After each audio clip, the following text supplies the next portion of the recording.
রাজবাড়ির সামনে রয়েছি। আমরা জানি গত 22শে এপ্রিল মঙ্গলবার কি নারকীয় ঘটনা ঘটেছিল কাশ্মীরের সেই পেহেলগাঁও অঞ্চলে।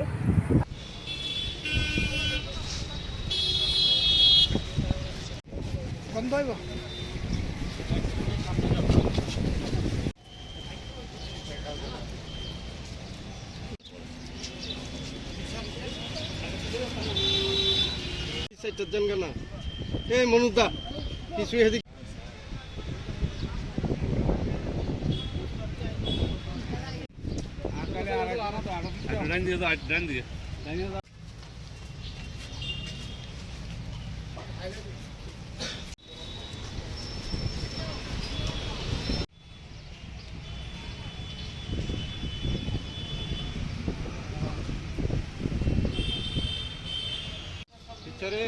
ভাই এক মিলে বের রাখো।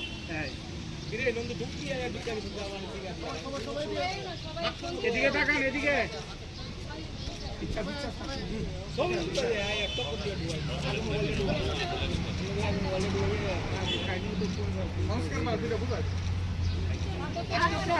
আমরা ত্রিপুরা সংস্কার ভারতীর প্রান্তের পক্ষ থেকে আজ সবাই এই প্রতিবাদ সভায় জমায়েত হয়েছি।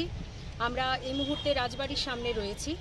আমরা জানি গত 22শে এপ্রিল মঙ্গলবার কি নারকীয় ঘটনা ঘটেছিল কাশ্মীরের সেই পেহেলগাঁও অঞ্চলে, যাকে মিনি সুইজারল্যান্ড ভেবে হাজার হাজার পর্যটক বিভিন্ন জায়গা থেকে ছুটে এসেছে এই প্রকৃতির মধ্যে নিজেদেরকে একটু আনন্দ উপভোগ করার জন্য। আর যে নারকীয় ঘটনা সেই মুহূর্তে ঘটল, এর তীব্র প্রতিবাদ জানাই, ধিক্কার জানাই।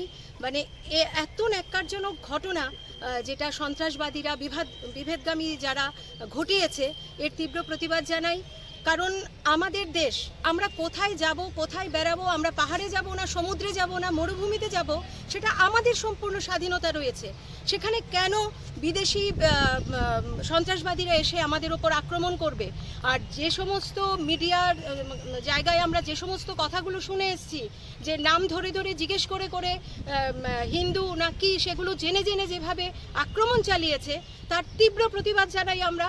এই নারকীয় ঘটনার একটা কিছু হোক, একটা কিছু বিহিত হোক।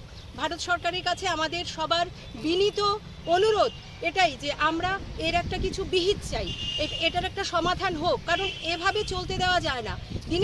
দিনের পর দিন বিভিন্ন জায়গায় এইভাবে যেভাবে নিত্য নতুন পদ্ধতিতে ঘটনাগুলো ঘটাচ্ছে, সেগুলো এবার একটা শেষ হওয়া দরকার, সেটুকুই বলা। আর তার জন্যই আমাদের আজকে এই প্রতিবাদ সভায় আমরা সংস্কার ভারতীর পক্ষ থেকে সবাই একত্রিত হয়েছি। আমরা চাই এর একটা সুষ্ঠু বিধান হোক।